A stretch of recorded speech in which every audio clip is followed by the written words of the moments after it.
जिल्ह्याची खबरबात या बातमीपत्राचे प्रायोजक आहेत Mac care super speciality hospital Ahmednagar.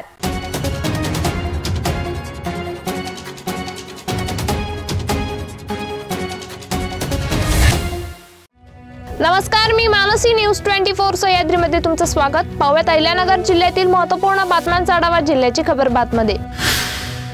जिल्ह्यातील अकोले व श्रीरामपूर वगळता 10 विधानसभा मतदारसंघातील पराभूत उमेदवारांनी मतदान यंत्रे पडताळणीसाठी जिल्हा निवडणूक अधिकारी तसेच जिल्हाधिकारी यांच्याकडे अर्ज केले आहेत। त्यांच्या मागणीनुसार जिल्ह्यातील 74 मतदान केंद्रातील ईव्हीएम व व्हीव्हीपॅट पडताळणी केली जाणार आहे। दरम्यान एका मतदान यंत्राच्या पडताळणीसाठी 47,200 रुपयांचे शुल्क निवडणूक आयोगाकडून आकारले जाते। त्यानुसार जिल्हा निवडणूक अधिकारी तथा जिल्हाधिकारी यांच्याकडे 10 उमेदवारांनी मिळून 34,92,800 रुपयांचे शुल्क जमा केले आहेत। काँग्रेस पक्षाने आत्मपरीक्षण करावे एवढी दयनीय परिस्थिती का झाली? मी राज्याचा प्रमुख असताना 82 जागा निवडून आल्या, माजी मुख्यमंत्री पृथ्वीराज चव्हाण आले, 82च्या 42 केल्या आणि आता काँग्रेसचे नाना पटोलेंनी 42 वरून 16 वर आणले। हा इतिहास असून झालेल्या परिस्थितीचे आकलन त्यांनी करायला हवं।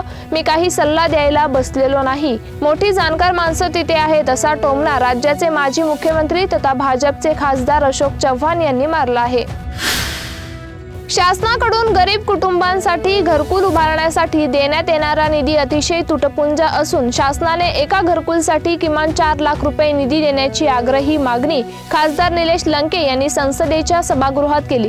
संसदेच्या हिवाळी अधिवेशनानिमित्त खासदार निलेश लंके हे नवी दिल्लीमध्ये असून अधिवेशनात सहभागी होत त्यांनी घरकुलांच्या प्रश्नावर सभागृहाचे लक्ष वेधले।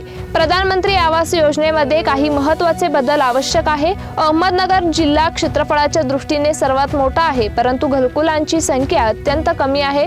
महागाईचा विचार करता ग्रामीण व शहरी भागातील घरकुलांसाठी देण्यात येणारा निधी फारच तुटपुंज असल्याचे खासदार निलेश लंके यांनी म्हटलं आहे। हिंदूंच्या जोरावर मी राहुरी नगर पाथर्डी मतदारसंघाचा लोकप्रतिनिधी झालो असून यापुढील तालुक्यातील सर्व निवडणुका हिंदूंच्या जीवावर लढवल्या जातील असे प्रतिपादन राहुरी नगर पाथर्डी मतदारसंघाचे नवनिर्वाचित आमदार शिवाजीराव कर्डिले यांनी ज्येष्ठ नेते ॲडव्होकेट सुभाष पाटील यांच्या निवासस्थानी भेट दिली। यावेळी सत्कार प्रसंगी ते बोलत होते। आमदार कर्डिले म्हणाले, गेल्या पंचवार्षिक निवडणुकीमध्ये तनपुरे यांच्याकडून मंत्रिपदाच्या कालावधीमध्ये ही मतदारसंघाची विकास कामे व्हायला पाहिजे होती। जिल्ह्यातील 7 तालुक्यात कांदा लागवडीचे अधिक क्षेत्र दाखवून पीक विम्याची रक्कम लाटण्याचा प्रयत्न कृषी विभागाने हाणून पाडला आहे। संगमनेर, श्रीरामपूर, राहुरी, नेवासा, श्रीगोंदा, कोपरगाव व पाथर्डी या 7 तालुक्यात 20,055.98 हेक्टर क्षेत्रावर कांदा पिकाची नोंद करण्यात आली। मात्र प्रत्यक्षात या क्षेत्रावर कांदा पीक घेतले नसल्याचे कृषी विभागाच्या तपासणीत उघड झाले आहे।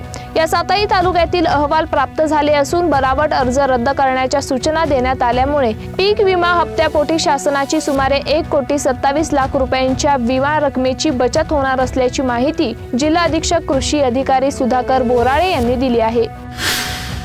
जिल्ह्याची खबरबातमध्ये घेऊ एक छोटीशी विश्रांती। रोखोक पत्रकारिता, निर्भीड बाणा आणि कणखर भूमिका, महाराष्ट्राचा सखा, सत्याचा पाठीराखा, शब्दांचं सामर्थ्य, विश्वसनीयतेची उंची, न्यूज 24 सह्याद्री। विश्रांतीनंतर तुमचं पुन्हा एकदा स्वागत। पाहूयात पुढील बातम्या। 95व्या वर्षी देखील समाज परिवर्तनासाठी झटणाऱ्या ज्येष्ठ नेते डॉक्टर बाबा आढाव यांनी पुण्यातील महात्मा फुले वाड्यात महात्मा ज्योतिबा फुले यांच्या स्मृतिदिनी 3 दिवसीय आत्मक्लेश उपोषणाला प्रारंभ केला आहे। असंघटित कामगारांचे हक्क, लोकशाही मूल्य आणि राज्यघटनेची अस्मिता अबाधित राखण्यासाठी हे पाऊल उचलले आहे। त्यांच्या या ऐतिहासिक उपोषणाला संपूर्ण राज्यातून विशेषतः श्रीगोंदा तालुक्यातील मोठा पाठिंबा मिळत आहे। राज्य शासनाच्या माध्यमातून संजय गांधी निराधार योजना, श्रावणबाळ वृद्धपकाळ योजना, सेवा राज्य निवृत्ती वेतन योजना अशा विविध शासकीय योजनांच्या माध्यमातून सप्टेंबर 2024 अखेरपर्यंत 11,614 लाभार्थ्यांच्या बँक खात्यावर 1,65,20,100 रुपये वर्ग करण्यात आले असल्याची माहिती नवनिर्वाचित आमदार अमोल खताळ यांनी दिली आहे।